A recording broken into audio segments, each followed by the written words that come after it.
Father, thanks so much for this day, for your goodness to us, your blessings upon us. And I pray that you bless us mightily in all that we work on in class today. In Jesus' name, amen.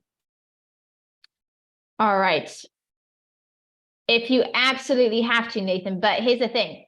Yesterday, you kept it off and you didn't respond to anything that I said to you. So if you're going to have your webcam off, you must respond. Otherwise, I'll have to mark you absent. Okay? Yeah, yesterday my Wi-Fi crashed and I left class. So I might have missed some things. I couldn't rejoin again because of that too. If that's the case, you need to watch the recording. Okay, so have you done that?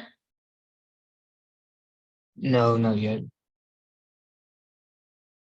Okay, so make sure that you do that. If the internet ever crashes, I understand how that works. I really do.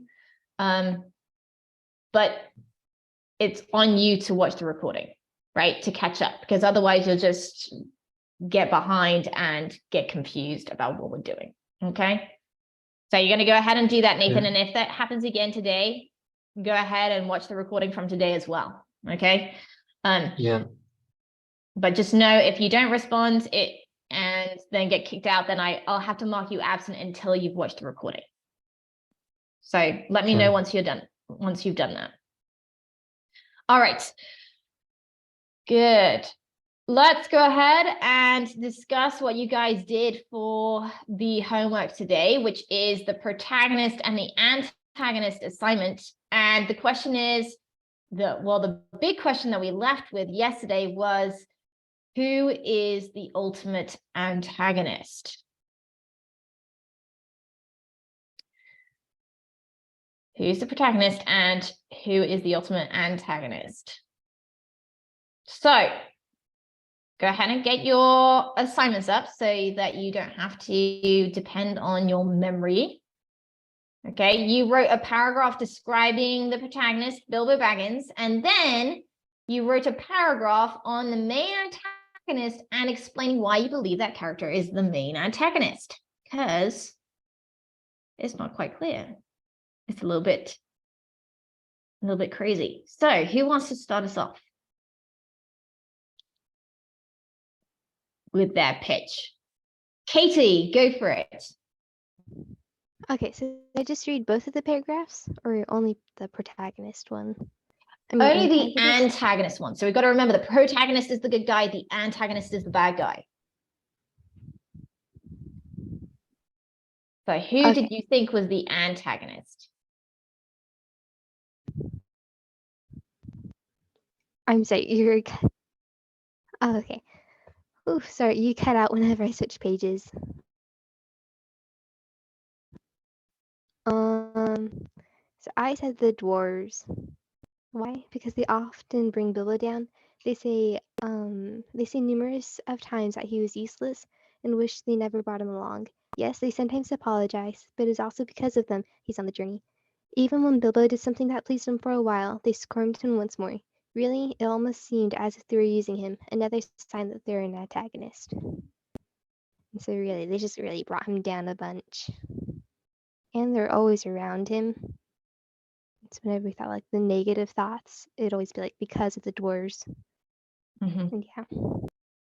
Good. I like that. Excellent. So obviously we're going to go ahead and see what we all have, and then when we see what everyone has, we'll decide who we think is the main issue, the main antagonist. But the dwarves definitely create some problems for Bilbo, right? There is no doubt about that. All right, who's next? Don't be shy. You guys aren't shy, surely. Haley, yeah. Okay, so I said that the journey was the antagonist because it provides many things to make Bilbo stumble, and there are many obstacles that Bilbo has to face, but eventually he overcomes it and he finishes strong. And okay, yeah. So the journey, maybe the quest, because that's the reason why they're doing the journey. Yeah, I think so. Good. Daniel. Okay, so I think the antagonist in the Hobbit is actually Bilbo's Baggins, or the Baggins side of Bilbo. So it's Bilbo's Baggins side that urges him to not even start on the journey. It constantly tries to pull him down during his journey.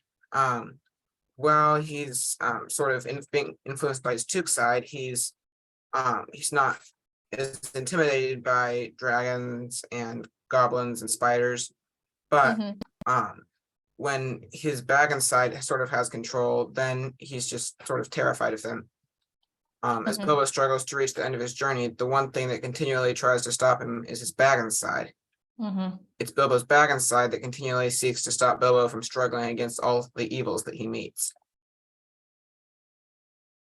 Good. I like it. Zach. I was gonna say the same thing as Haley, but because I said the Johnny the two, but can I just add something onto it? Because I had the same thing. Because this, like the Johnny, everything that got in his way is a part of the Johnny that became a hard time for him. Good. So there was no problem before the journey started. Is essentially what you seem to be saying. Molly. So I'm kind of agreeing with Katie, but I don't think that the antagonist is all of the dwarves. I think that it's just Thorin. Because like at the beginning, like what Katie said, that all of the dwarves were bringing him down a lot and they were rude and they would apologize, but it wasn't sincere. But I think most of the dwarves they actually grew to like him, and they, like, if something happened to him, then they were actually like wondering what's happening. Like with the goblins, they were like, where's Bilbo? What happened to him? But Thorin, I think, is the actual antagonist, and it's not like he's evil because he's not necessarily the bad guy. But he was often like unkind to Bilbo and mocking him, and he also, like, Bilbo was trying to prove to the dwarves that he was going to be a good burglar, and he was trying to like prove his worth in being a burglar. So Thorin was discouraging Bilbo, and the only time when Thorin was kind to Bilbo was when he did something that would benefit himself. So like when Bilbo took the gold cup from Smaug, he gave the cup to Thorin, and Thorin was like, this is good because this is worth money and it's mine now. So he's like, if you give Thorin wealth and riches, he'll praise you because you got him that money.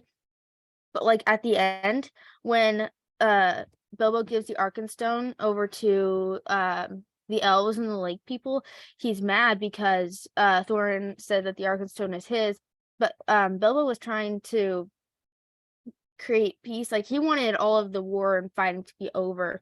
So when Thorin was being like selfish with all of the money and stuff, Bilbo was trying to resolve that problem. So I think Thorin is the antagonist, but I'm not saying that he's a bad guy. Yeah. Good. Anna. Okay. I'm just gonna summarize it. So I think it's Smaug because he's the one who stole the treasure from the dwarves, and like they know that he stole it from them. So that's why he's their enemy, which is the antagonist. Okay, now here's a question back on that, because that's a really interesting point.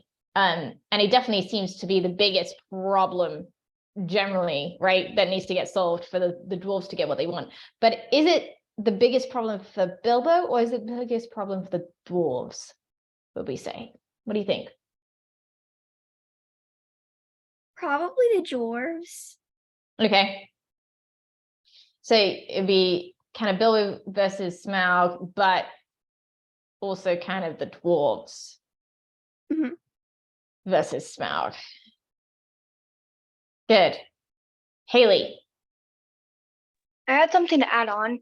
Yeah, that go for it. I also think that Bilbo himself plays part of the antagonist, because he is sort of always like putting himself down and, I don't know, putting himself lower than the others, sort of being negative about himself.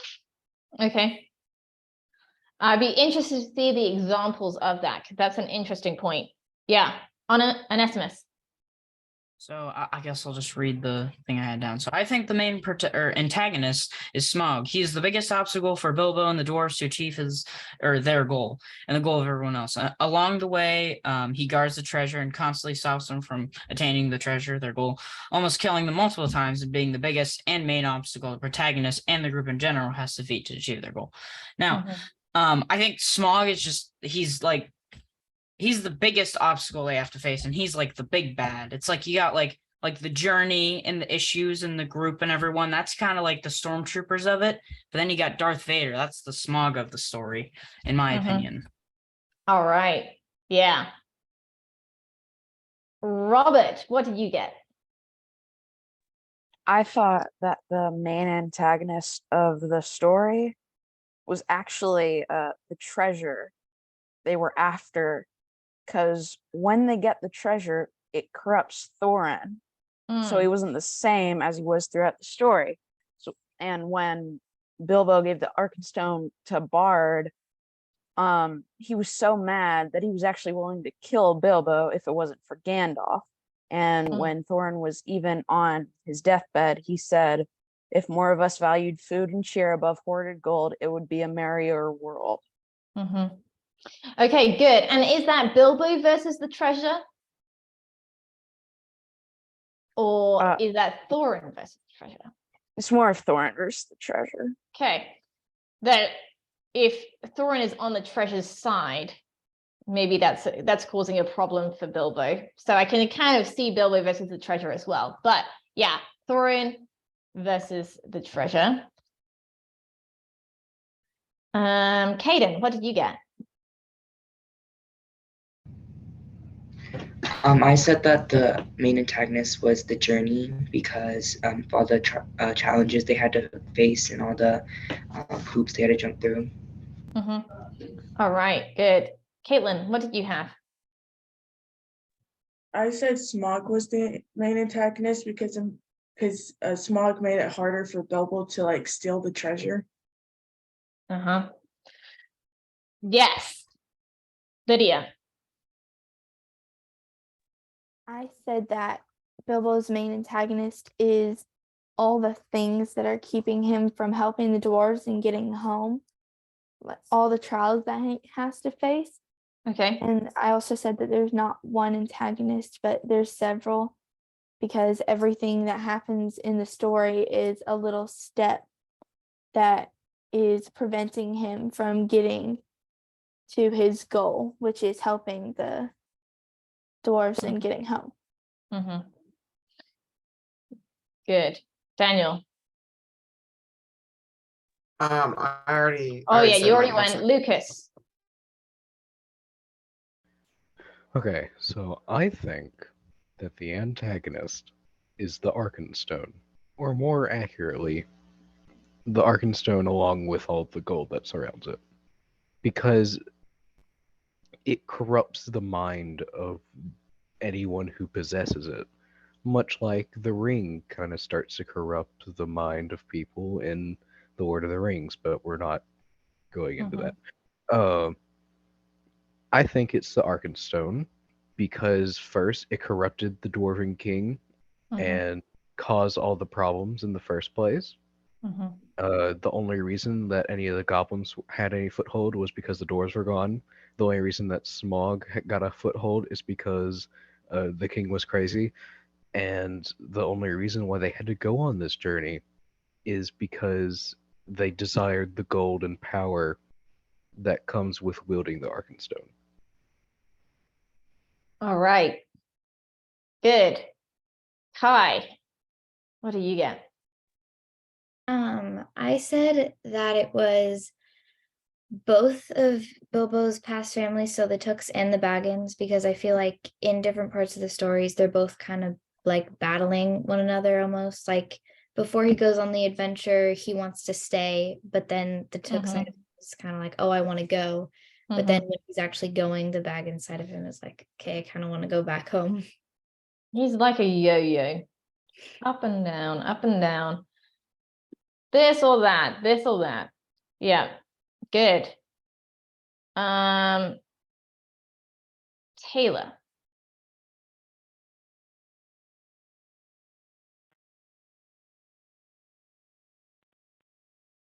Can't currently hear you.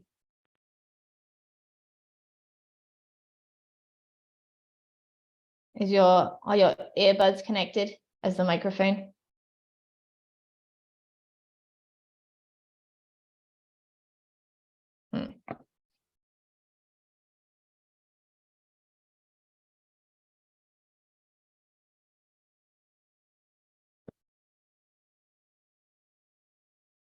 Maybe do your computer microphone. If that's causing.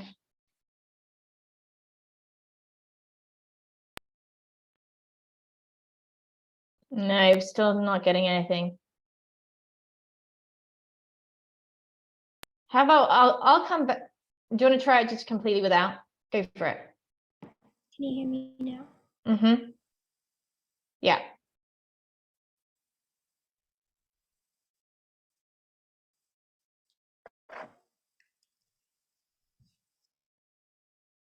So I said that the antagonist trials and difficulties that Bilbo had to face, and kind of the journey, but mostly just all the suffering that he had to do and the things that he had to overcome.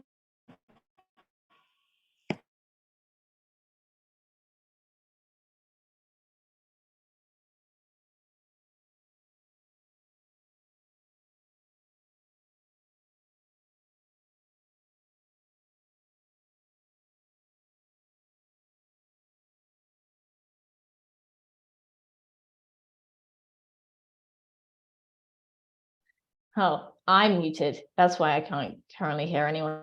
Okay, Kate, you're next. So I said that the main antagonist was greed, because greed is making everybody go crazy and insane.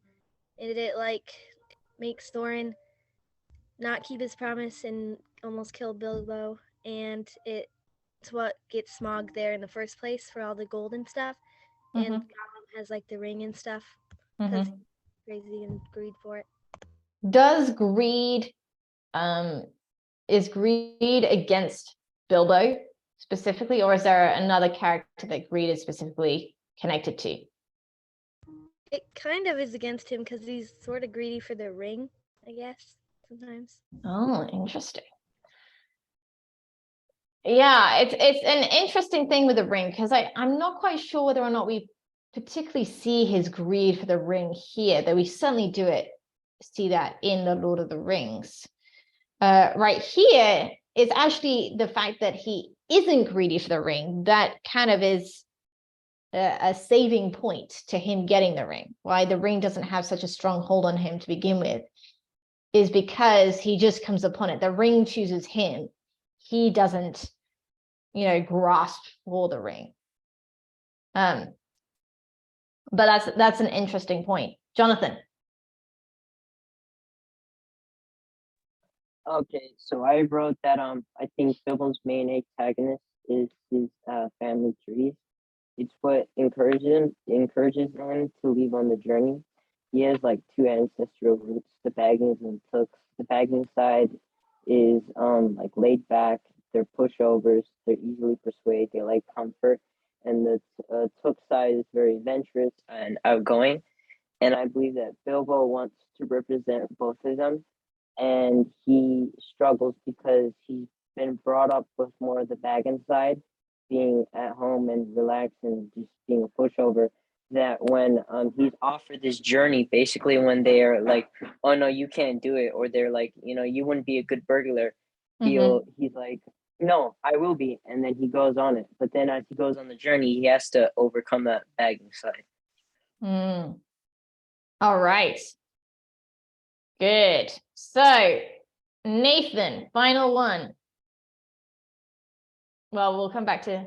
No, actually, we did get to Taylor. Nathan, what did you think? I said the main antagonist was the ring because it affects Bilbo directly. And when he finds it, it starts causing trouble for him. Like he eventually gets more greedy and gets more tempted to use it. But I think in the long run, it makes more sense saying that the ring is the antagonist, or Sauron, or however you say his name. So I wasn't really sure for this first book, but that's what I said. Yeah, so here I do think I would stick by what I said earlier, which was that the ring, it does become more of an antagonist in the Lord of the Rings.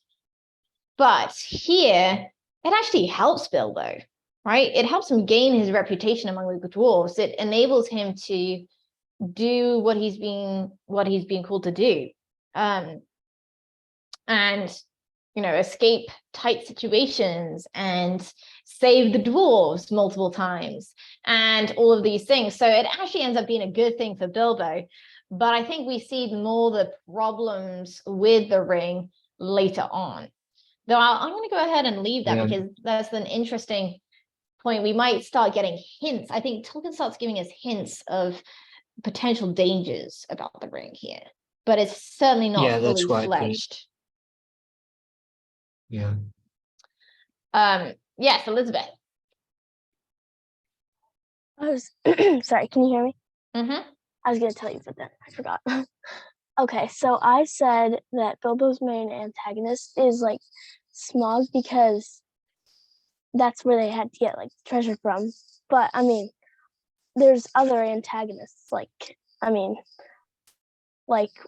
when they're on the journey, like the trolls, the goblins, Gollum, that kind of thing. So there's other ones, but I think that's the main one.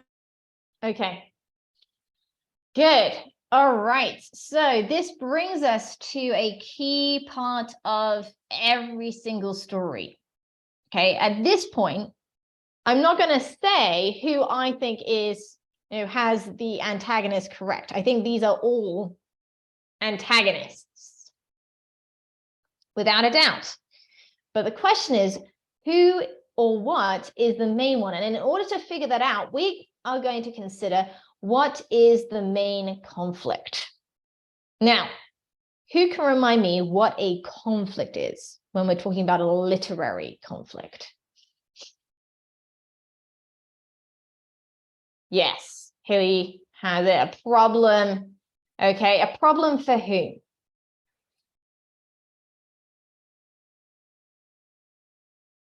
Yes, for the protagonist, for the main character. Okay.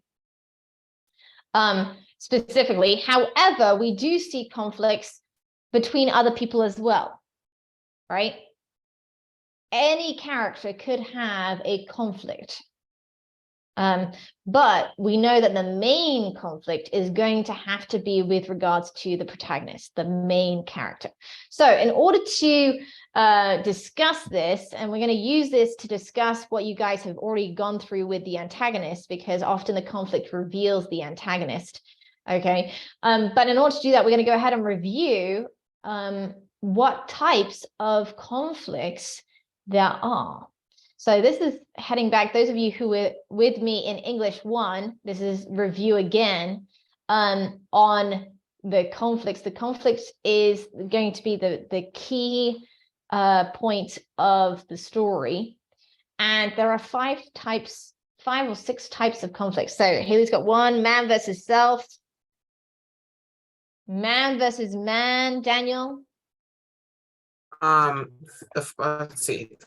5 are man versus man, man versus nature, man versus self, man versus God or supernatural being, man versus society, and then the 6th one I think we sort of talked about was man versus. Oh, you blanked out on the last one there, man versus, and then we were all just like, oh, man versus what? Technology. Great.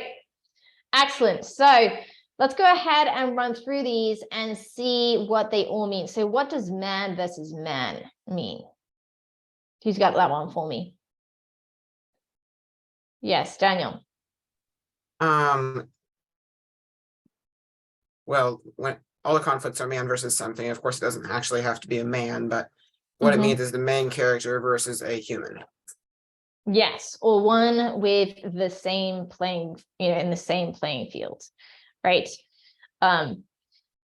Exactly. So it's specifically the protagonist against an antagonist that is the same as him, essentially. Okay. Good. And this is usually almost always a good guy versus a bad guy, right? Good guy versus bad guy. Easy peasy. All right. What about man versus nature? What do we know about that? Yes, Elizabeth.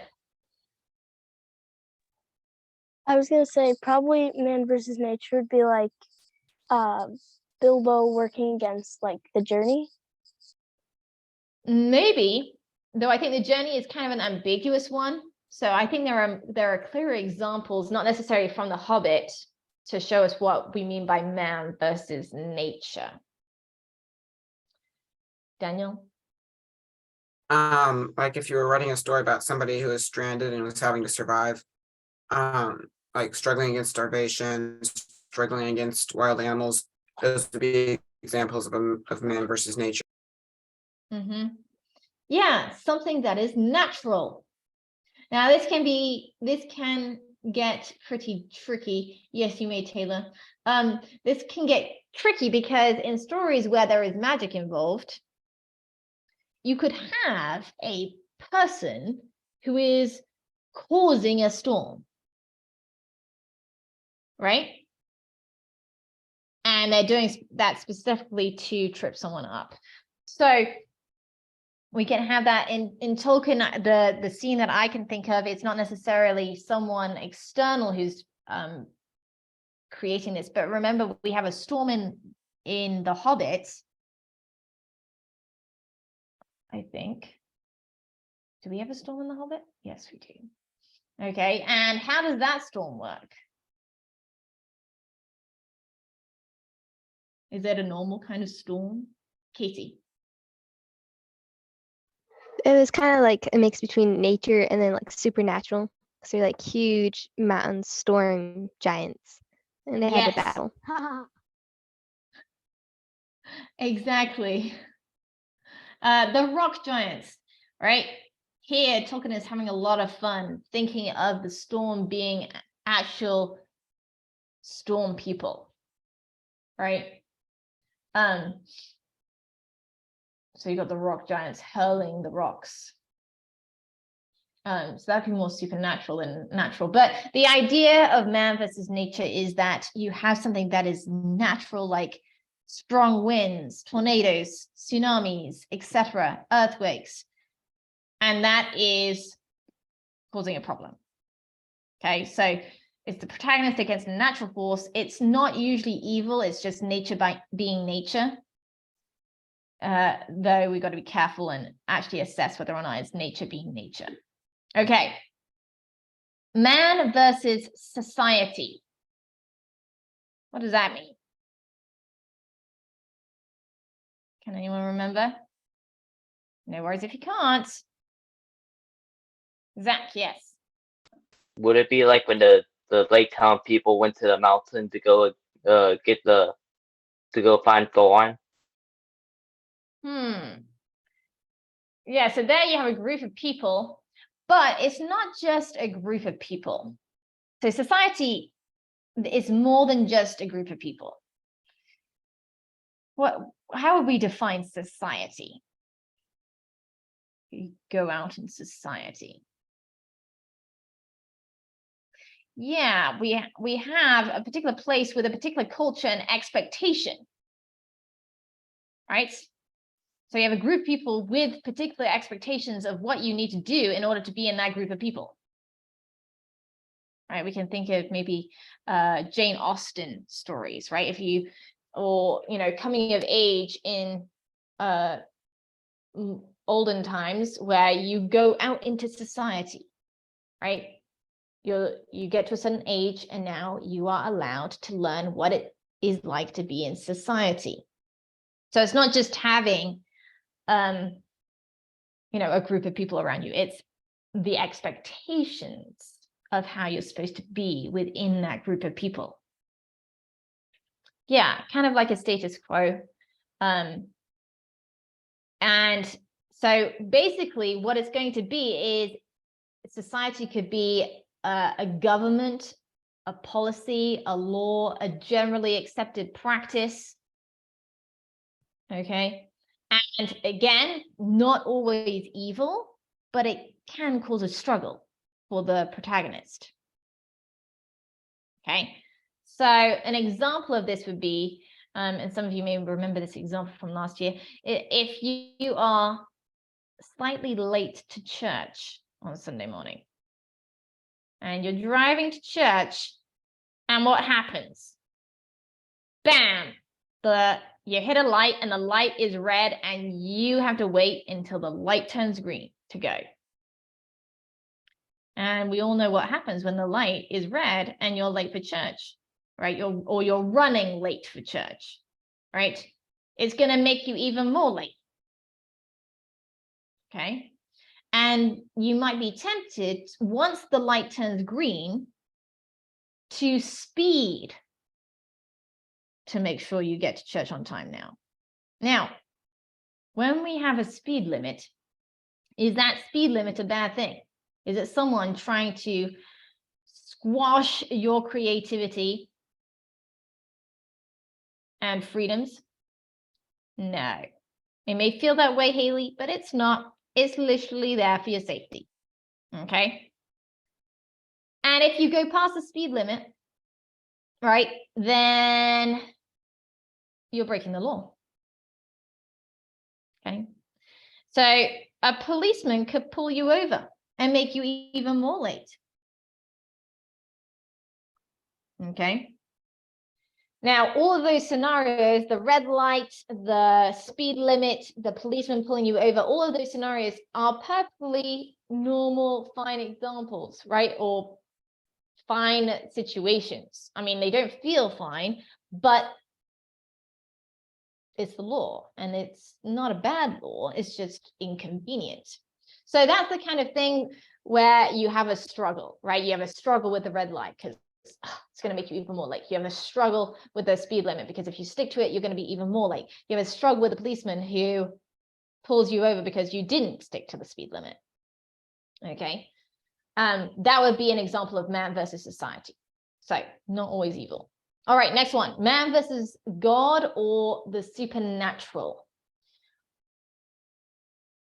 This one is a struggle against a god, ghost, vampire. Usually this is not going to be the one true God, though of course those who are not Christians will often perceive the one true God being a problem. Okay. But that's mainly because of their worldview rather than because he actually is one. However, if you think about a pagan god or a Greek god or a Roman god, which you guys may be familiar with, right? They do cause problems because guess what? They're not perfect. Okay. In fact, sometimes they're the opposite of perfect. They're downright evil. Okay. So Greek mythology usually falls into this category. You have situations where it is someone that has more power than an ordinary human being that is causing problems. Okay, final one, or almost final one. Man versus self. This is an internal conflict within the protagonist, which means that who is the antagonist? Molly. It means that the antagonist is yourself. And the example that I just thought of was when we were talking about who we thought was the antagonist, and several people said that like the Baggins side of Bilbo was the antagonist, because that's two sides of the family who are fighting against each other because they're like opposites, but it's all internal. It's not like you have Bilbo's side of the family, like his dad's side of the family over there and his mom's side of the family over here, and they're physically fighting. It's like sometimes he wants to just, he like several times in the book, he wishes he would be back home with his like his tea and all his food and his nice warm bed and all of that. And that's because he's used to comfort and luxury because of the Baggins side of his family. But the Took side is more adventurous. So sometimes he favors that side, and that's an internal struggle between two family trees. Good. And it's not, as you said, it's an internal struggle, right? It's kind of like when we have a cartoon with the like angel on one shoulder and the devil on the other, right? That's the visual, but it's all happening internally. And you're absolutely right. right? Again, it's not this physical thing. It's not like Bilbo has, you know, one hand that's like punching him in the face and the other one that's, you know, punching him in the other, and you're like basically this big this big fight that's happening physically. But it is an internal struggle. Now, the key thing with these conflicts is understanding who the protagonist is. Okay. And recognizing the definition of the antagonist, which is someone or something that is against what the protagonist needs or wants. Okay, so if we have man versus man, then a man is against what Bilbo needs or wants. If we have nature, then it's nature preventing him from getting what he needs or wants. If we have society, then we have a law, policy, government, etc., that is preventing him getting what he needs or wants. If we have a god or supernatural, then the god or supernatural being or event is preventing Bilbo from getting what he needs or wants. If we have man versus self, then yourself is going to prevent you from getting, or is wanting you to not get what you need or want. Okay, so with that, let's go ahead and go through. I'm going to read what you guys have said are the antagonists, right? The conflicts here. And I would like you in the chat box to put what you think is the kind of conflict. Okay, now we're not going to go into detail on the final conflict that Daniel said, which is man versus technology, because we don't really have that here particularly. Okay, so Bilbo versus the dwarves. What is that? In the chat box. What do you think? Yes, I think so. They have the same kind of abilities, kind of on a level playing field. It's not like the dwarves have magical powers that Bilbo does not have. Good. So that would be man versus man. Bilbo versus the journey or quest.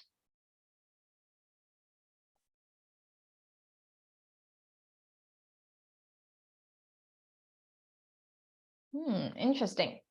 How is the journey or quest natural?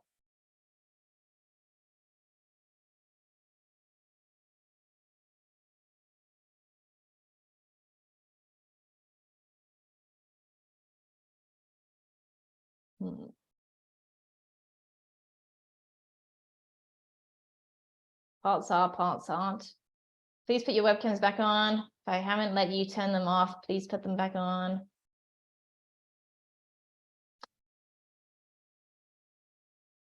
That one's a little bit more tricky. Part of it is man versus man.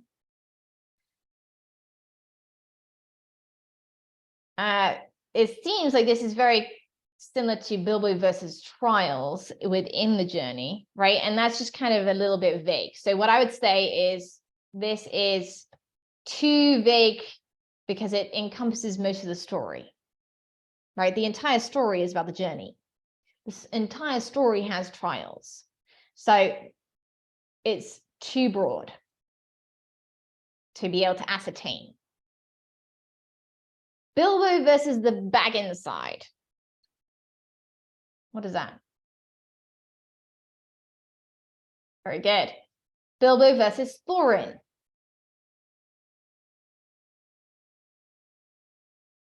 Bilbo versus Smaug.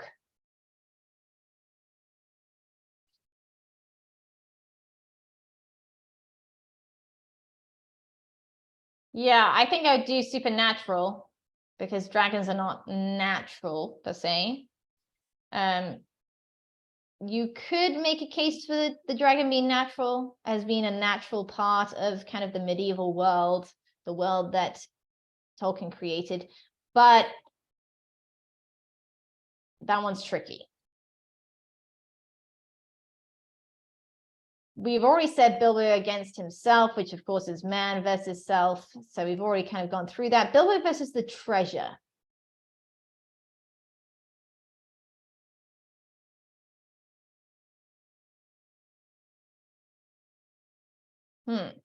How is that man versus self? And what do we mean by the treasure being a problem for Bilbo? An SMS. Well, why I said man versus self is because the gold is making him greedy, and it's making him basically, that goal is making him do anything and even do things that he wouldn't normally do for the treasure, and it's making him do things that would be considered, I guess, morally wrong, I guess. Okay, is Bilbo really greedy for the treasure?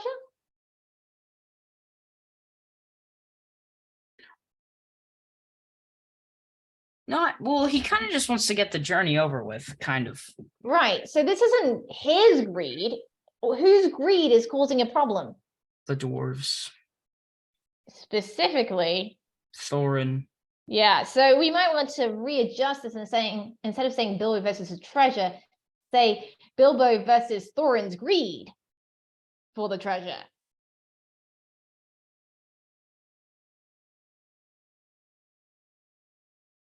Right? Because that's really what's causing the problem here. So that would be man versus man. Because Bilbo himself, when he takes the Arkenstone, right, he doesn't actually steal it for himself. He was going to give it to the dwarves, and then he realizes that Thorin is not up for this. Okay. And he gives it away as his 14th share. Right? He's anything but greedy here. Okay. Bilbo versus Trials, I think, is the same as Bilbo versus the Journey. Too broad because we have many different trials here. So what about Bilbo versus the Arkenstone?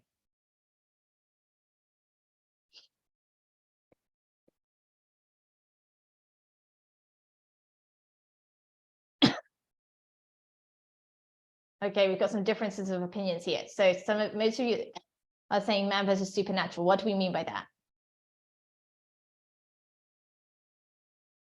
Anna, what makes you say man versus supernatural? I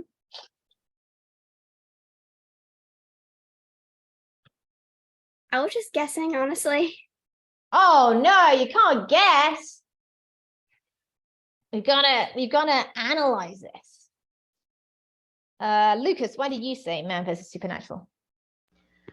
Because it's kind of implied that the stone influences the mind of whoever is in its vicinity, and that's why the first dwarven king went cuckoo. Okay. Does it affect Bilbo's mind? Zach, what do you think? Kind of, maybe. How? Because it makes him want to get it for his 14th of the stuff he was wanting. The money. Okay. Why does he take the Arkenstone for his 14th ship?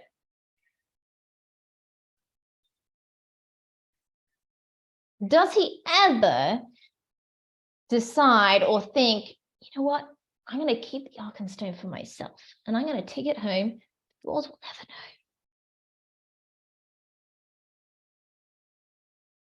Is that what he's doing? Daniel? What he tells Bard when he gives him the Arkenstone is that he's just trying to avoid trouble for everyone involved. Yeah. He takes it with good intentions and not as because, you know, he is greedy. But you remember the detail, right? He actually shuts his eyes when he takes the Arkenstone. There's this, he's very, he recognizes, he seems to recognize the power and he tries to shield himself from it. So the Arkenstone and the gold with the corruption of the mind, I think goes back to Thorin's greed and corruption of the mind because of the Arkenstone.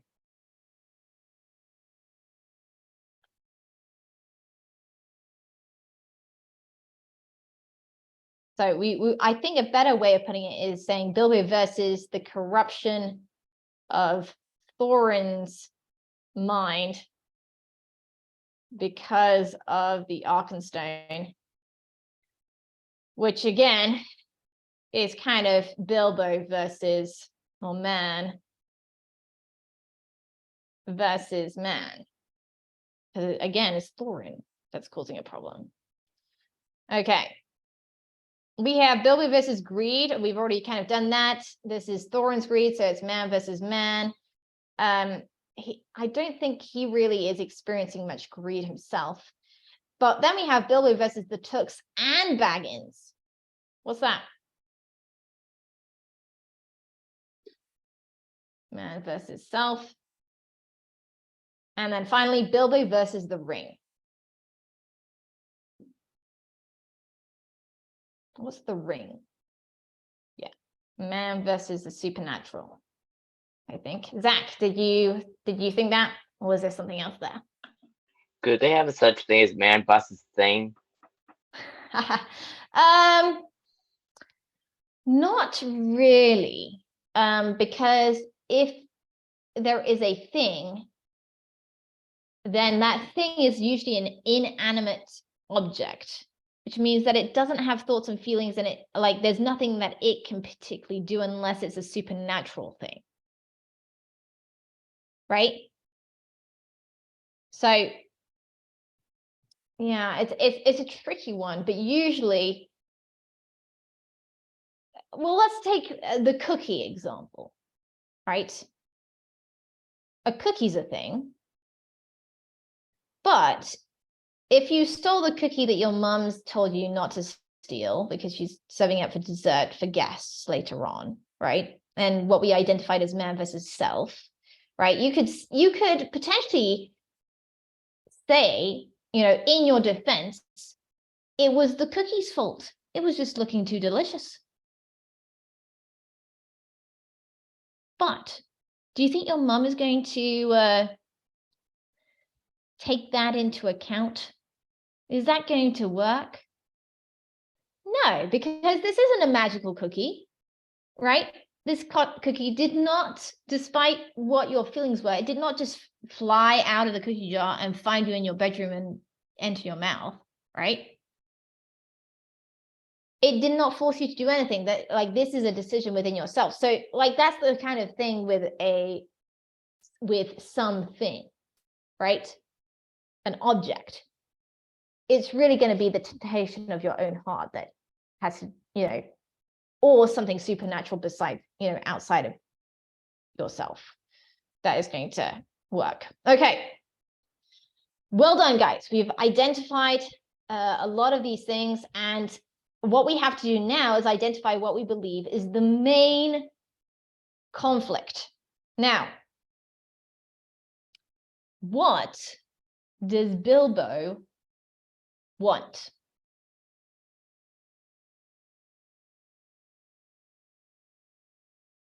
Okay, peace. Is there anything more specific? Comfort, peace and quiet, just like your mum. Anything for a bit of peace and quiet.